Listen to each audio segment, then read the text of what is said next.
2012 of sitting down with my colleagues and writing foreign policy that will be good for America, be good for our budget long term, and that's the appropriate time to do that. So I'm going to urge my colleagues to vote against this amendment. With that, I yield back the balance of my time.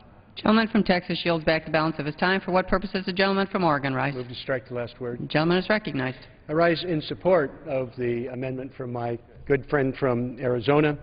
I appreciate his work over the years as we've tried to refocus attention and our resources in areas that are more productive for most American farmers and ranchers, for the taxpayer, and for the general economy.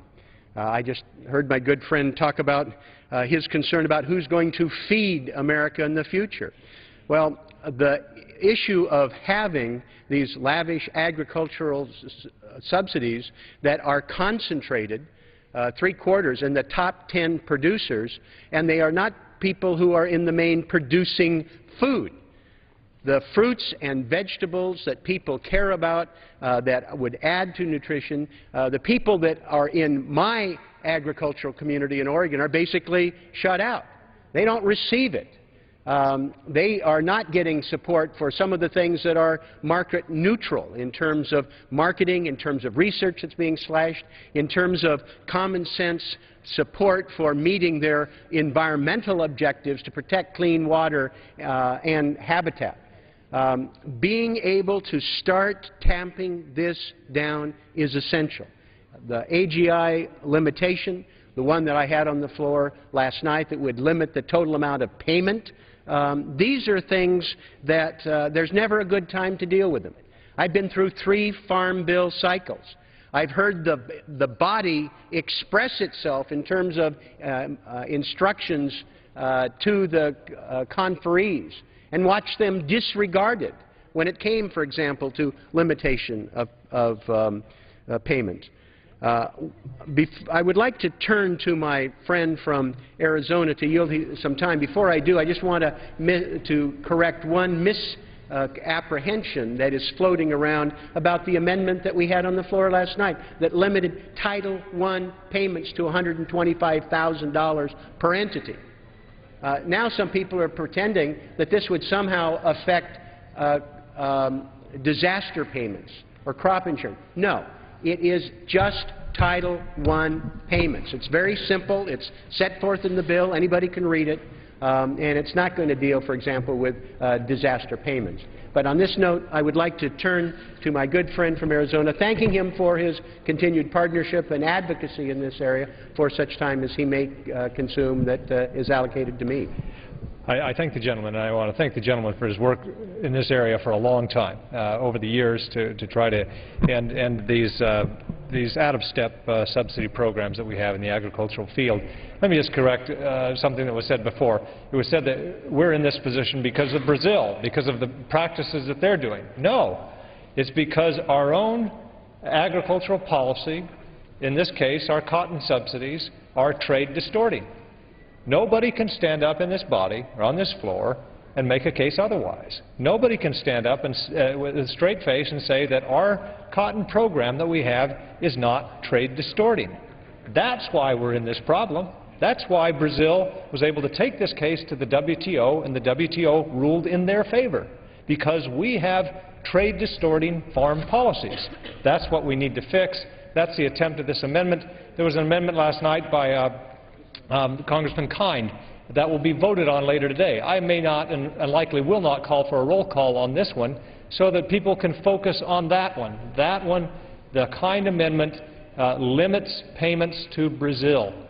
And if we do that, then we can force a change in our own policy, and we can force that issue better than perhaps any other amendment right now. And so that's what I would encourage people to vote for, is the Kind amendment when it comes for a roll call later. If they want to drill, if you do not believe that it's proper to be sending money to Brazil to address our own trade-distorting cotton policy, then vote for the Kind amendment later today. I thank the gentleman for yielding. I appreciate his clarification. I agree wholeheartedly with his sentiment. It's insane that instead of changing our trade-distorting, unjustified subsidies, that we're instead going to subsidize the cotton industry both in the United States and in Brazil. It's certainly not the approach that we should be taking at a time when we're going to have to do business differently.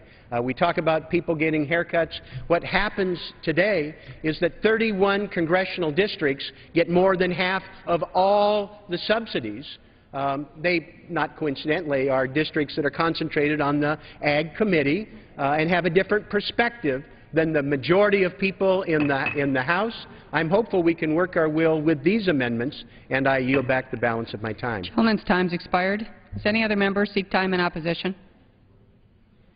If not, the question is on the amendment offered by the gentleman from Arizona, and those in favor will signify by saying aye. Those opposed will say no. In the opinion of the chairs, the noes have it, and the amendment is not agreed to.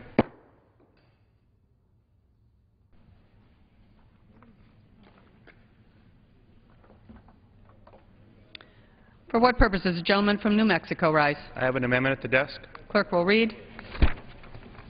Amendment offered by Mr. Lujan of New Mexico. At the end of the bill, before the short title, insert the following section.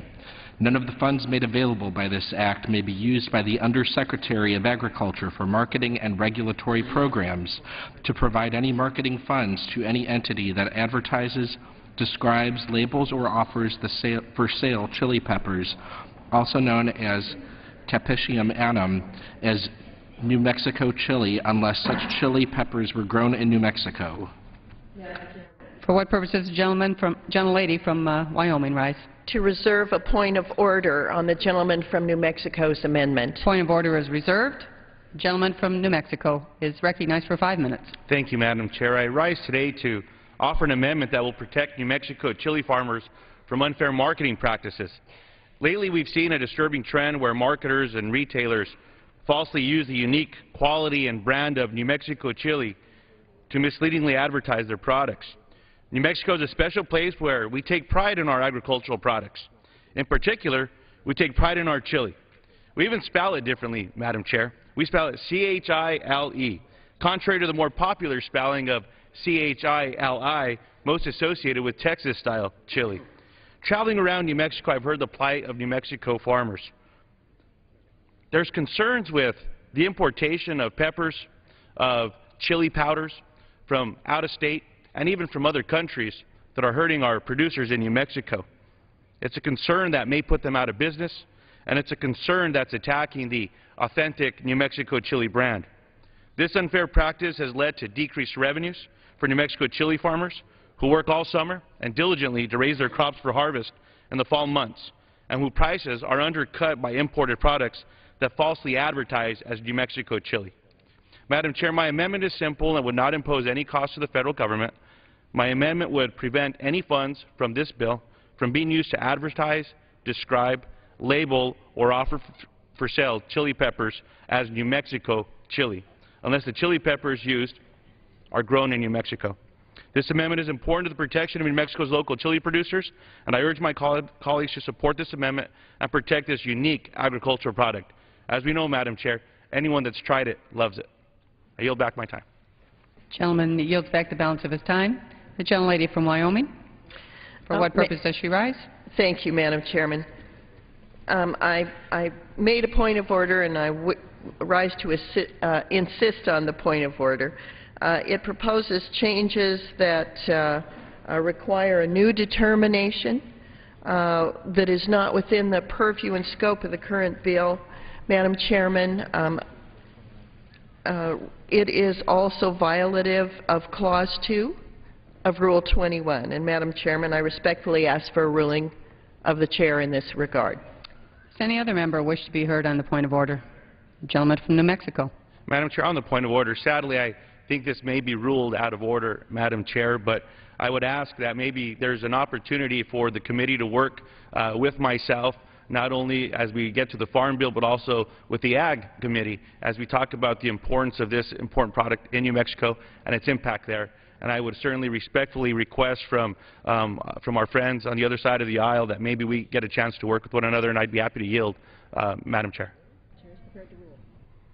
The The gentlelady from Wyoming. The committee would be very pleased to work with the gentleman from New Mexico and myself in particular, since my daughter is a new resident of your state, and I yield back. The chair is prepared to rule. The chair finds that this amendment imposes new duties on the Secretary, specifically a duty to determine the activities of entities receiving certain funds. The amendment therefore constitutes legislation in violation of Clause 2 of Rule 21, and the point of order is sustained, and the amendment is not in order.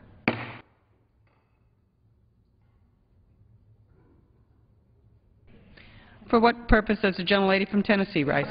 I have an amendment at the desk. Gentlelady specify which of her amendments she is offering? Yes, it is the 5% amendment. Clerk will read. Amendment offered by Mrs. Blackburn of Tennessee. At the end of the bill, before the short title, insert the following. Section. Each amount made available by this act, other than an amount required to be made available by a provision of law, is hereby reduced by 5%. Gentlelady is recognized for 5 minutes. Thank you, Madam Chairman. As you can see, this is a very simple bill.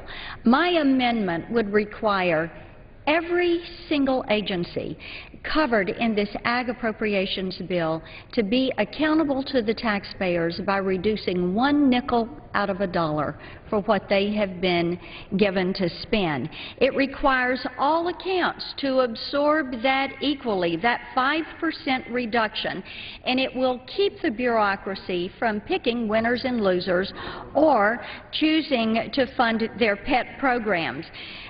Certainly the amendment will save the taxpayers money, but this is also a stand for good government. It's about taking responsibility, not torturing the American taxpayer with excuses for ineffective and inefficient bureaucracies. There are a lot of people that say the Appropriations Committee deserves a pat on the back for decreasing discretionary spending by 4.7% below the 2008 levels, and I agree with that. I think they are to be commended. Certainly off the President's request, the 13% reduction that they have made. I'm part of that effort that has pushed to return all of this, to return our spending to the pre-stimulus, pre-bailout levels. But there is more that must be done. We have to make our government leaner. We have to make it more effective. Every day Americans are tightening their belts. They're asking government to do the very same thing Tennesseans keep saying. Why is it that government keeps asking us to sacrifice for it when government should be sacrificing for us? Every federal program needs to be held accountable, and this is a way to do it. Our states have done across-the-board cuts. Our city governments have done across-the-board cuts. Even history will show you that twice before, our presidents have pushed for across-the-board cuts. World War II, Korean conflict, there were 28% and 30% across-the-board cuts in discretionary spending. The reason they did this, Madam Chairman, is because there was a crisis. There was a war. There was a need to restructure, to reorder, and to address the priorities of the day. One of my constituents came up to me recently, and this is someone who is active in the ag community in our state, and she said, it is time that the bureaucracies get their house in order. It is time that you all in Congress stop spending money you don't have on programs we don't want. So as we do our due diligence on the spending process, as we act responsibly to our constituents and to the taxpayer, it is time for us to turn to the bureaucracies, the rank-and-file federal employees who put the pen to the paper on how this money gets spent, and say to them, find another nickel on a dollar. We're doing it for the children. We are doing it for our grandchildren.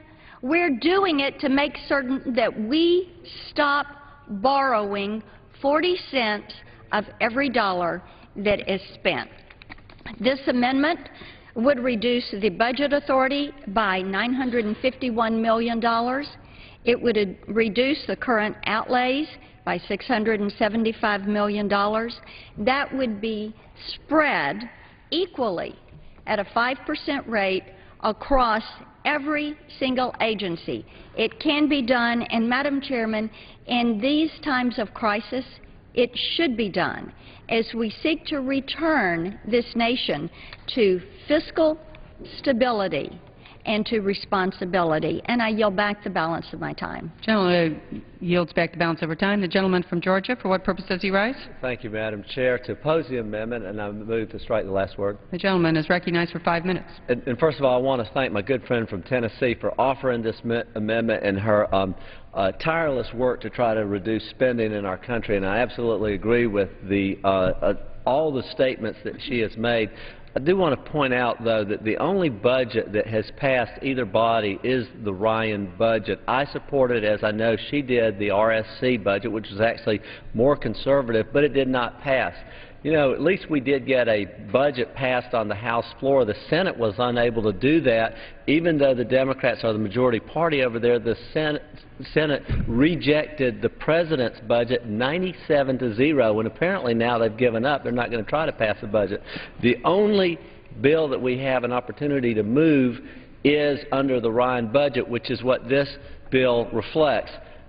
It is a 13.4. Actually, it's higher than that because we cut it last night a little bit more. We did some across the boards, but it's about a 13.4% cut already. Where the big money is, and I know my friend from Tennessee is as frustrated about this as I am, it's in the mandatory spending. In fact, I have a chart over there that we don't have any pages. I'd bring it up here on the floor, but 86% of this budget is mandatory spending. And I use the word mandatory loosely because it's really on automatic spending. And that's where the big money is. And unfortunately, we can't get to it. But this portion that we do have control over used to be $23 billion, and right now it's under our budget $17.2. And let me show my friend this, because I think it is very important. You're the only one who can't see it at that angle, but you'll have to see it on C-SPAN from your office.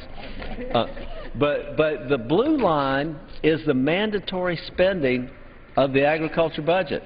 The red line is the discretionary spending, and the point is that this committee has jurisdiction over the red line. We do not, in this committee, have jurisdiction over the blue line. But you can see the blue line is the one that's going up, and the red line is the one that's actually going down. And so that's one of my frustrations about the entire process and the rules in which we govern under. But I wanted to make sure that my friend knows that on the portion we do control, we did cut it 13.4%. So I'll give you this chart. But I yield back the balance of my time. Gentleman yields back the balance of his time. For what purpose does the gentleman from California rise? Strike the last word. Gentleman's recognized for 5 minutes. I rise in opposition to this amendment. It doesn't do any of the things that the author talked about. It's a one-sentence bill. This is a legal bill. We're here as lawmakers. It said each amount made available by this act, other than the amount required to be made available by provision of law, which is the one part that Mr. Kingston just talked about, is hereby reduced by 5%. That's all it says. There's nothing about accountability. The accountability goes on before our committee. That's what we do. We go over every item in the USDA and FDA's budget, and in a public process where there is input and give and take, and do the scrutiny every year. That's what the Appropriations Committee is all about. It makes good press releases to get up here and say that if you cut, squeeze, and trim, government's going to get a lot better, but then they don't practice it in their own offices or they practice it in their own lifestyle. You just demand that people who give services to people can't give those services by just cutting out money. So this amendment doesn't do anything that the author talks about except for whack a budget that's already been whacked. It was whacked by the allocation given to us. As it pointed out, it's $5 billion less, 23%. It's almost a 23% less than what the President requested. It's 14% below what Congress enacted last year. It's 26 3% below what we enacted in 2010. It's even below what we enacted in 2008. And last night we cut across the board. We did what this amendment does in a very small proportion, but we used that money beneficially to adjust for the WIC program. So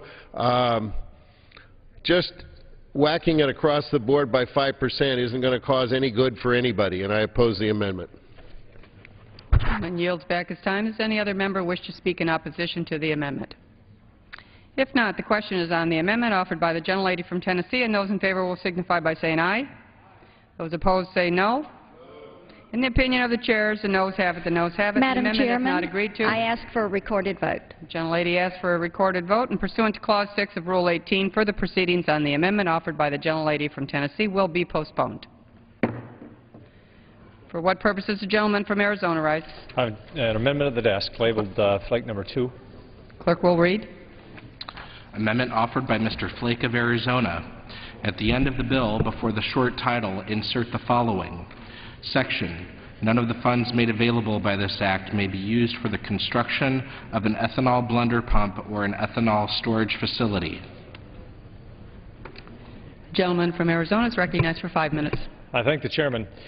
This is a rather straightforward amendment, and I should say before I start, this an identical amendment to this was approved when we voted on H.R. 1 earlier this year by a vote of 261 to 158. Well, my friend, so, yes. I supported this when you offered it on the continuing resolution and plan to support it today. Okay. Well, then I'll be very brief.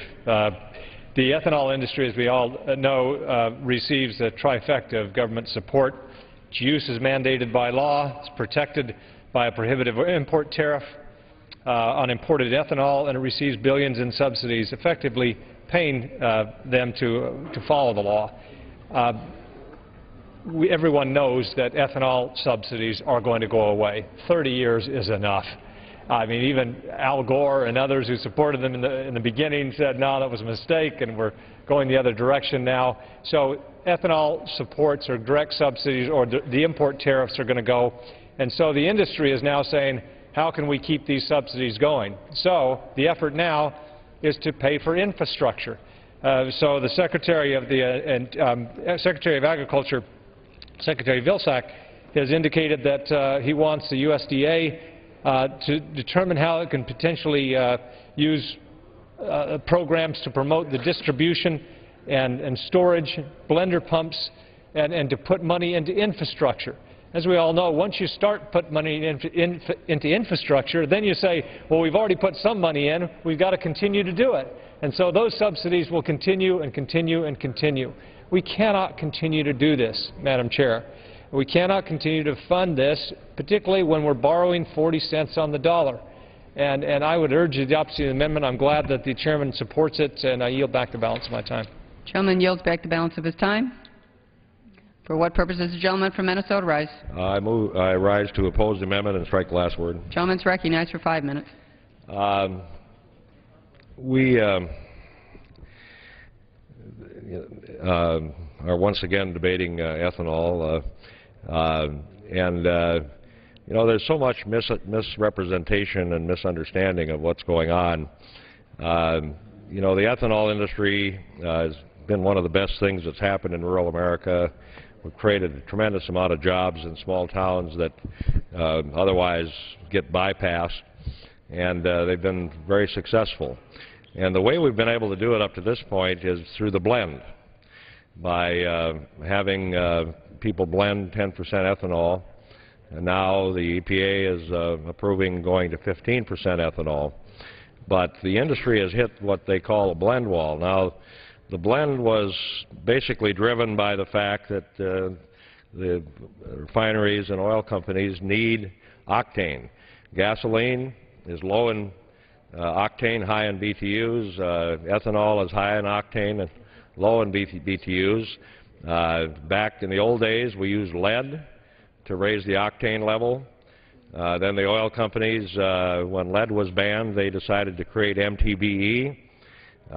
We warned them against that, but they went ahead and built MTBE plants that turned out poisoned the water in a number of cities in the United States, and so then the oil companies, refineries went to the ethanol blend, which they should have done in the first place.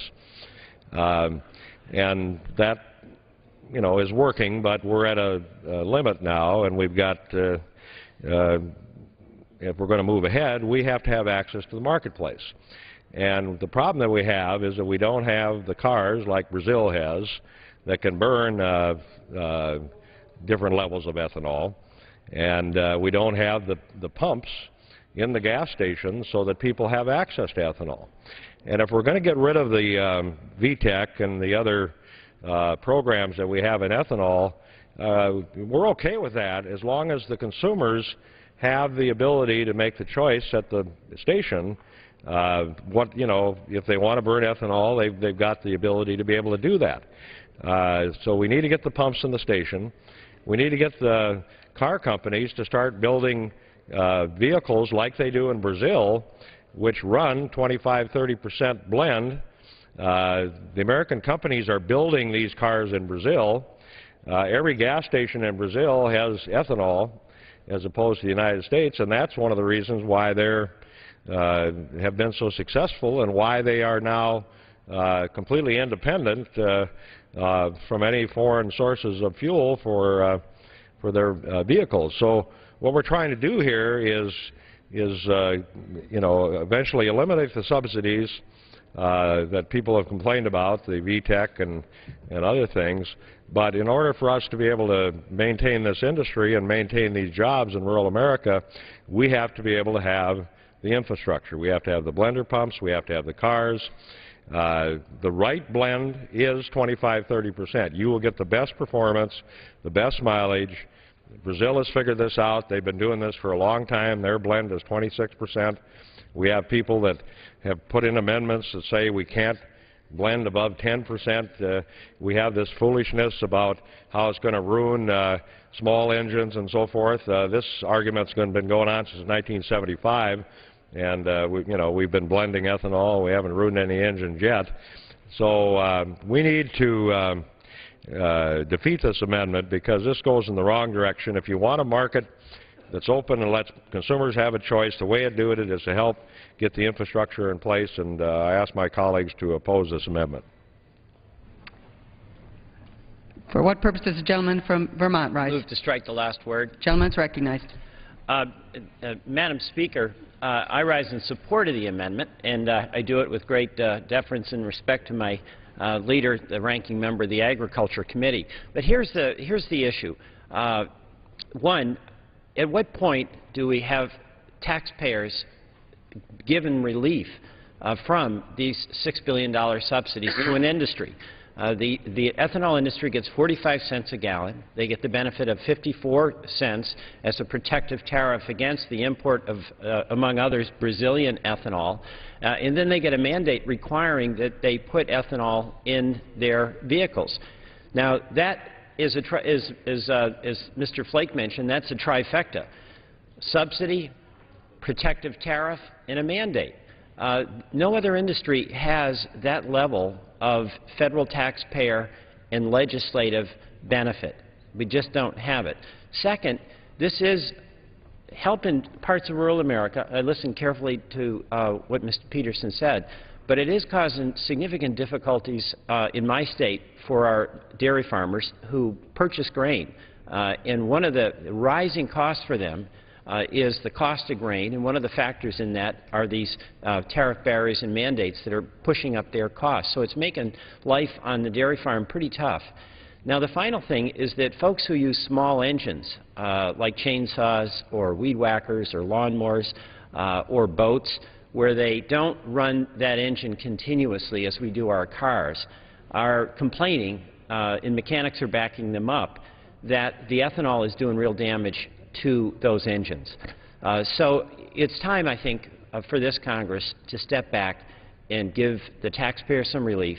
Ethanol, if it's going to sink or swim, it should be doing it on its own merits at this point. I'd like to yield 30 seconds to my friend from Arizona. Gentleman from Arizona. I thank the gentleman and thank him for his articulate remarks on this.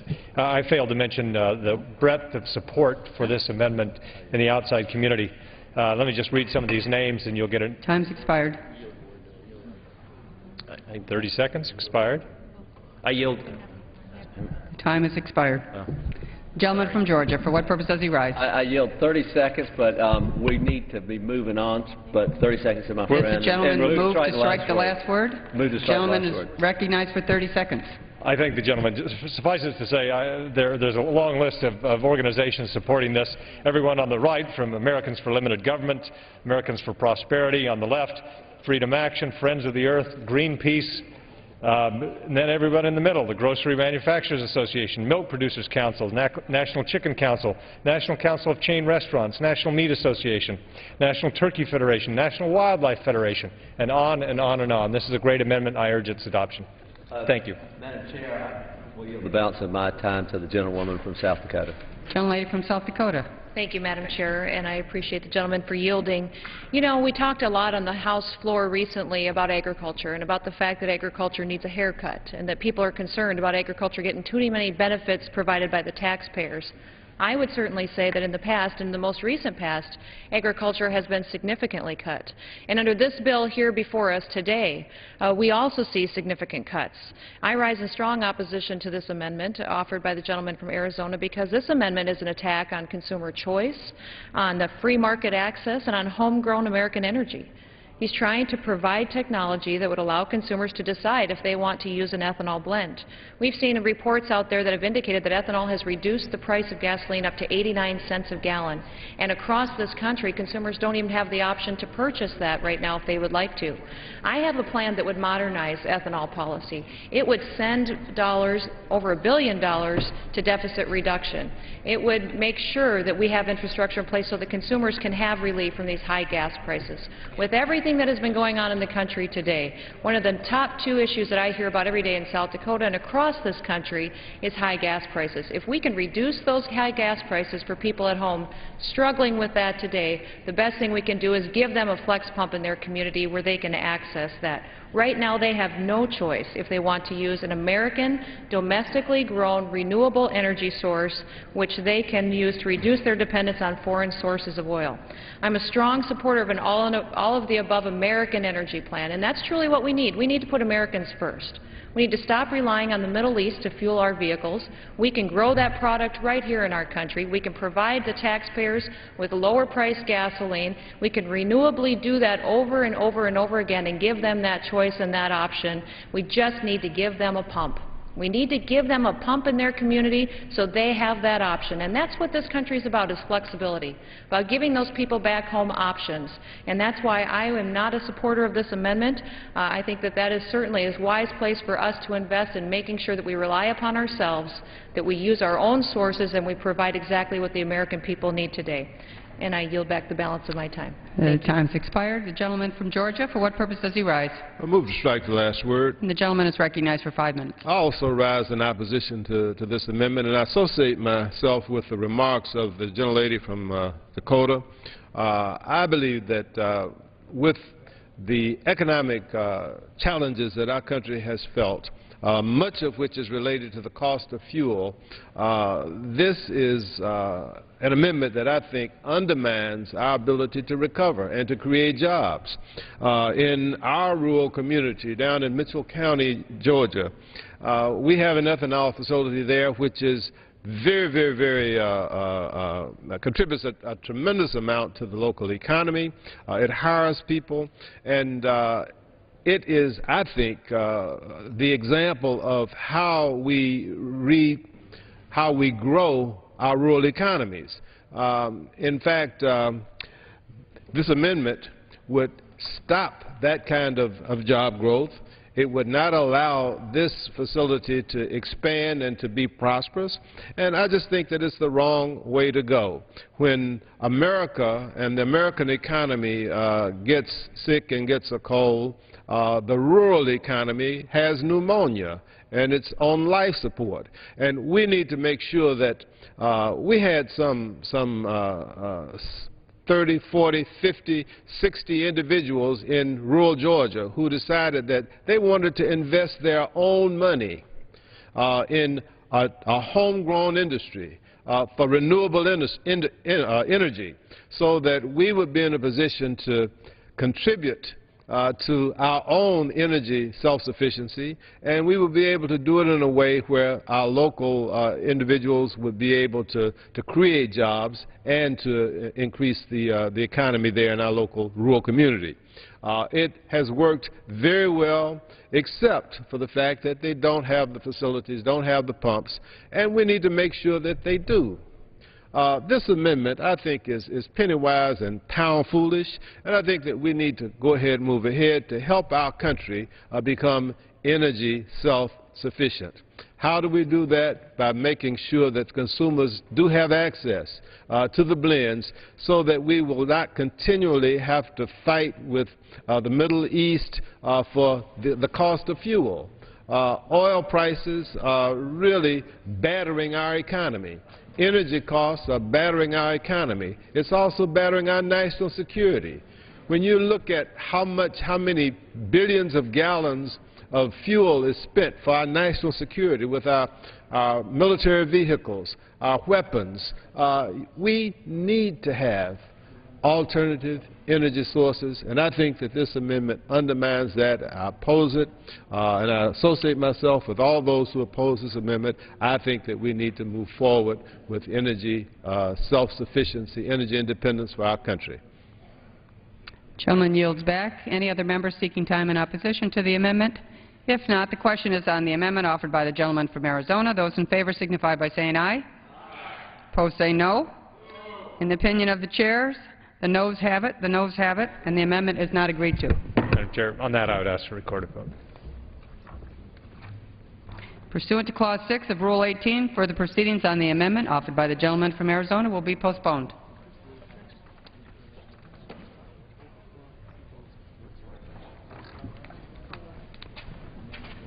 I told you that was in there.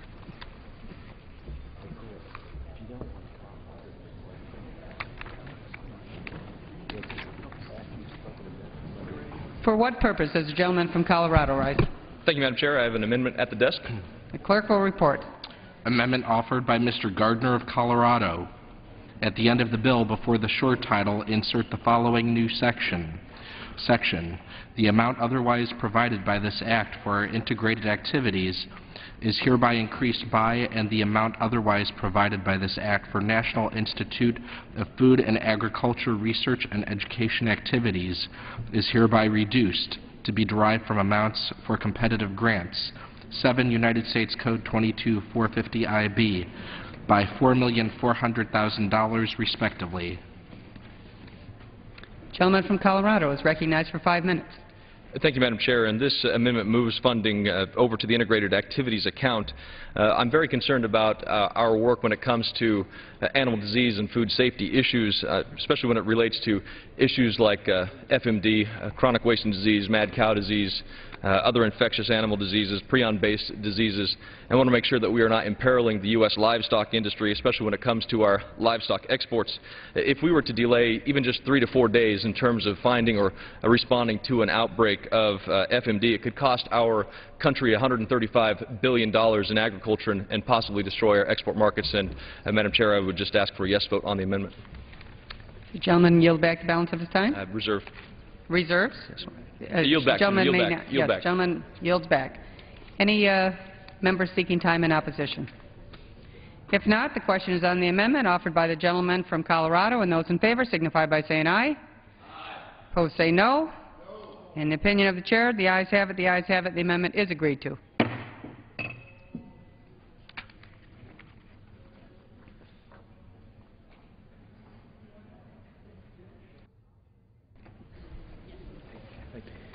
For what purpose does the gentleman from Texas rise? Madam Chairman, I have an amendment at the desk. The clerk will designate the amendment. Amendment number 26, printed in the congressional record, offered by Mr. Flores of Texas. Gentleman from Texas is recognized for 5 minutes. Madam Chairman, I rise to offer my amendment, which would address another restrictive and misguided federal law. Section 526 of the Energy Independence and Security Act prohibits federal agencies from entering into contracts for the procurement of an alternative fuel unless, quote, its life cycle greenhouse gas emissions, unquote, are less than or equal to emissions from an equivalent conventional fuel source produced from conventional petroleum sources. Simply put, my amendment would stop the government from enforcing the ban on the U.S. Department of Agriculture and all other federal agencies funded by the Ag Appropriations Bill. The initial purpose of Section 526 was to stifle the Defense Department's plans to buy and develop coal-based or coal-to-liquids jet fuels based on the opinions of environmentalists that coal-based jet fuels produce more greenhouse gas emissions than traditional petroleum. Earlier this week, I offered my similar amendment to the Milcon VA Appropriations Bill, and it passed this House by a voice vote. My friend Mr. Conaway also had language added to the Defense Appropriation Authorization Bill to exempt the Defense Department from this burdensome regulation. We must ensure that our military becomes energy independent and can efficiently rely on domestic and more stable sources of fuel. But Section 526's ban on fuel choice applies to all federal agencies, not just the Defense Department. This is why I'm offering this amendment again today. While we hope the USDA is not going to be fueling up any jets anytime soon, the underlying bill does allow for the purchase of more than 400 new passenger vehicles. The Department of Agriculture's choice on fuel to power these vehicles to provide service to our nation's farmers and agriculture producers will be limited without my amendment. The USDA should not be burdened with wasting its time studying fuel emissions when there is a simple fix, and that's not to restrict their fuel choices based on extreme environmental views, policies, and regulations like Section 526. Madam Chairman, Section 526 makes our nation more dependent on Middle Eastern oil, and stopping the impact of Section 526 would help us promote American energy, improve the American economy, and create American jobs. I urge my colleagues to support the passage of this common-sense amendment. And I yield back. Gentleman yields back. Any member in opposition? For what purpose does the gentleman from California rise? To rise in opposition, Madam Chair. The gentleman moves to strike the last word and is recognized for 5 minutes. Thank you, Madam Chair. Look, if you like dirty air, you'll love this amendment. If you like dirty fuel, you'll love this amendment. What this provision does, it strikes the requirement in law that says to the government, which is a big purchaser of fuel, look, don't buy dirty fuel. You buy something that is clean. I mean, that's what we're trying to do, is stimulate clean air, fuel efficiency, alternative fuels. This strikes us down. This is going back to the old smokestack, fill the air full of dirty air. This goes back to all the traditional people that just don't like the fact that there's competition out there and that the federal government has to purchase that competition. I don't understand why in a competitive world where fuel and efficiency and engine development, where we're going to have to lead that or have our clock cleaned, this is exactly what creates markets for that. You cannot take I mean, you look at venture capital, you look at all these people that go in and put private risk capital out, then they got to have a market. And fortunately, the government tries to be that market, whether we're buying healthy foods for children, whether we're buying food for our troops, whether we're trying to encourage alternative fuels, as we have under this program that the Navy planes have found a proven alternative to traditional aviation fuel that they've tested in supersonic speed jets. This is a program that tells the American ingenuity, get out there and invent something, because guess what? If you invent it, we as a purchaser of cleaner and better standards are going to be your market. And this amendment just wipes that all out. It's really back to dirty smokestacks, dirty air, and no competition and no ability for America to succeed in the future. I yield back. Gentleman yields back. For what purpose does the gentleman from Georgia rise? Madam Chair, I rise in support of the amendment and move to strike the last word. Gentleman's recognized for 5 minutes. And for clarification purposes, I want to yield to my friend as much time as he may need. Gentleman from Texas is recognized. Thank you for yielding a few minutes to me. Let me clarify some of the, or correct some of the comments made by my friend from California. First of all, this is a typical example of the way that the federal government operates, where the left hand does something that's entirely different from the right hand. On one hand, the left hand says we want to have alternative fuel sources available for our economy. The right hand says, but we can do it for everybody except the agencies of the federal government. This, we've got to remember. Let me give you an example. oil sands from Canada. Production of oil from oil sands in Canada could completely displace our use of Middle Eastern oil. And yet, we're trying to block in this bill the use of oil sands from Canada. Virtually all the fuel in the United States has some oil from some oil sands in Canada blended in as fuel. That would mean all that fuel is off limits to the United States government, in particular, with this bill, to the United States Department of Agriculture. And that is something we should reduce our dependence on Middle Eastern oil, not increase our dependence on Middle Eastern oil. And my amendment to eliminate the impact of Section 526 reduces that dependence on Middle Eastern oil. Remember also, Madam Chairman, this amendment was passed by a voice vote for the Milcon VA bill. I yield back. The gentleman yields back. Any other members seek time in opposition? If not, the question is on the amendment offered by the gentleman from Texas. And those in favor will signify by saying aye. Opposed, say nay. No. In the opinion of the chair, the ayes have it. The ayes have it. The amendment is agreed to.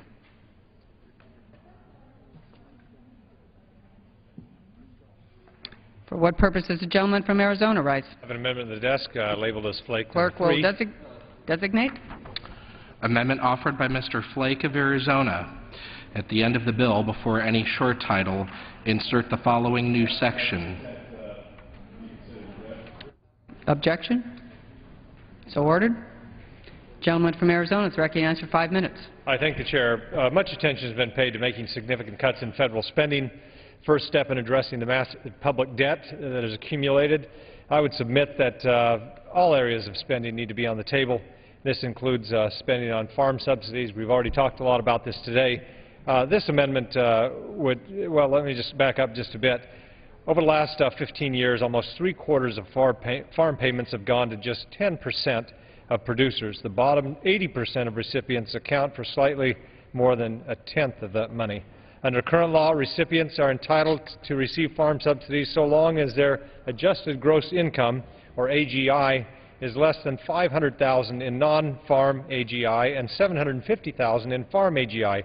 Thus, you can have an adjusted gross income of slightly less than $1.25 million and still ask taxpayers to foot the bill for your federal agriculture payments. Let me say that again. You can have an adjusted gross income of $1.25 million, adjusted gross income, and still go to the trough here and ask the taxpayers for farm subsidy payments. I would ask anyone how they can explain why a family earning more than $1 million a year needs to receive a check from the government. This amendment would lower that income limit to being eligible to receive farm payments from $1.25 million to $250,000 in adjusted gross income. I think a farmer has done well if they clear $250,000. I think it's wonderful if they do that. They should try to take a day off from their hard work if they do. But don't come back to the federal government and say, we need more farm subsidy payments. Let's have some sanity in this program here. I would urge adoption of the amendment and yield back. Gentleman yields back. For what purpose does the gentleman from Georgia rise? Move to strike the last word and oppose the gentleman's amendment.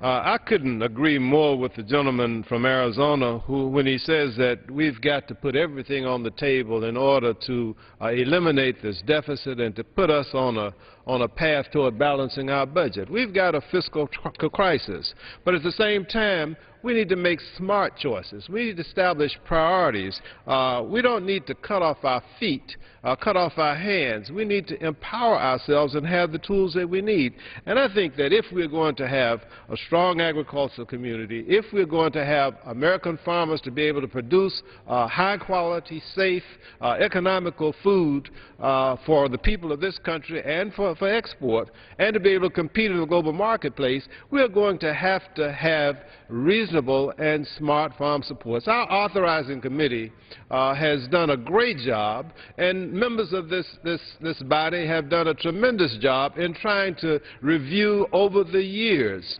what we need to do to tighten up and make more efficient our farm support projects, programs, and we've got to do that. And of course, they do have to be on the table. But let's be smart. Let's not take a meat axe to it when we need to take a scalpel approach. An individual or a legal entity must meet quote, actively engaged in farming rules that are administered by USDA in order to participate in farm programs. To receive the payments when they are available, individuals or legal entities determined to be actively engaged in farming must prove their average adjusted gross farm and non-farm income that are below the levels that are set by the statute. If an individual is determined to be eligible, the total benefits for all crops are limited to a specific amount as dictated by the statute. Now, we can't have a cookie-cutter approach to this. Farmers in the Midwest and other parts of the country other than the Southeast have a different need in terms of farm support and farm support programs. We have a diversity of crops. We have a multitude of crops in our portfolio in the Southeast, from Virginia all the way to Texas. And in order to be able to grow those crops effectively, a producer has to have versatile equipment. For example, if you grow cotton, you've got to have a certain kind of equipment for cotton. If you grow corn and grain, you've got to have a different piece of equipment for that. And if you grow there are three different kinds of equipment. And peanut growers, cotton growers, and grain growers, all in the Southeast, have to finance those various kinds of equipment. Now, the 2008 Farm Law made the most comprehensive and far-reaching reforms of eligibility and limitations on farm programs in 20 years. It substantially reduced the level of the income test that was established in the 2002 Farm Bill by creating two new tests to determine eligibility. Individuals or entities with a 3-year average adjusted gross non-farm income exceeding $500,000 are not eligible for any commodity program benefits. Individuals with a 3-year average adjusted gross farm income exceeding $750,000 are ineligible for direct benefits. While this amount may seem generous, the gross income is calculated before debt servicing and other expenses are met. Since a new cotton harvester can cost upwards of $750,000 and investments in land and crop inputs such as fuel are escalating, you still got to take into account the cost of the irrigation system, the labor costs, the rent on the land, the ad valorem taxes, and health insurance for the farmers and for their families. So you've really got a lot of expenses that are not taken into account when this statutory limitation on income is calculated. It also, in 2008, eliminated the three-entity rule and replaced it with a direct attribution rule, which provides that each payment is attributed to a specific individual. That reduced the payment since prior to 2008, individuals could participate in three entities receiving payments. Congress thoroughly debated the level of income tax when we developed the 2008 Farm Bill, so that the tests for farm income and the tests for non-farm income were appropriate. The tests are administered by USDA, and the documents submitted to USDA by program participants are subject to rigorous review by USDA and IRS. This is a bad thing, and I suggest that we ought to let the authorizing committee do this in the Farm Bill and not do it now. I yield back. For what purpose does the gentleman from Oklahoma rise? Madam Chairman, I rise to strike the last word. And the gentleman is recognized for 5 minutes. Madam Chairman, I rise in opposition to this amendment. This is clearly an attempt to legislate policy through an appropriation bill, contrary to the intent of regular order, and this is not the way that we should do business. Arbitrarily changing eligibility requirements for farm programs outside of the Farm Bill is irresponsible. It seriously undermines farmers' ability to make long-term plans and investments, and it adds a dangerous element of uncertainty to the market. The result would be a reluctance to make investments in equipment and practices that increase productivity. The process of developing the 2012 Farm Bill will begin in the Agriculture Committee next week. Our first step will be a comprehensive audit of current farm programs to determine which is working, which are not, and how to best ensure that America's farmers and ranchers remain competitive and productive into the 21st century. Our farm program audits are just the beginning of what will be a very transparent, inclusive, thorough process of developing the 2012 Farm Bill. During that process, we'll be careful to consider how best to stabilize or how to provide stability and certainty to farmers during lean years. Without appropriate risk management tools in place, a few bad seasons could put farming operations out of business permanently. Proponents of this amendment make it sound like the Agriculture Committee has done nothing on this issue. That could be farther from the truth, as my colleague has just alluded. In 2008, the Agriculture Committee, under the leadership of my colleague, then Chairman Peterson, meticulously debated the appropriate levels for farm program eligibility. The results were some of the most aggressive reforms in AGI in 2 decades. Not only did we tighten eligibility, but in the implementation of those rules, USDA allows IRS to verify a farmer's AGI. In 2012, we'll once again review how to efficiently and effectively target farm policy. America's farmers, ranchers, and taxpayers deserve an open and accountable policy-making process.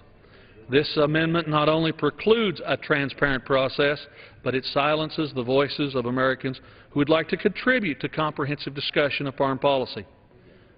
I urge you to oppose this amendment to prevent policy discussions from being shortchanged. Allow us to work through regular order in the open process that will be used in the coming year. Once again, I oppose the amendment, and I yield back the balance of my time, Madam Chairman. For what purpose does the gentleman from Minnesota rise? Rise to strike the last word. And the gentleman is recognized for 5 minutes. I rise in opposition to this amendment. This, as Chairman Lucas just indicated, we spent a lot of time working through this. This is has a much bigger impact on my friends in the South than it does in our part of the world, although it does affect some of our folks. But one of the reasons is the way they finance and operate in the South, where they have a lot of shared rent. We are pretty much cash renting up in our part of the world now.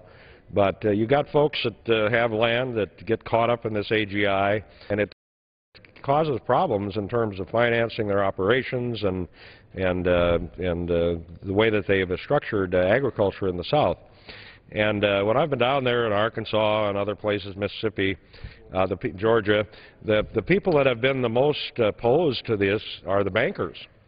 And, you know, if you're concerned about having family farmers and keeping as many people on the land as possible, this is exactly the wrong way to go about it.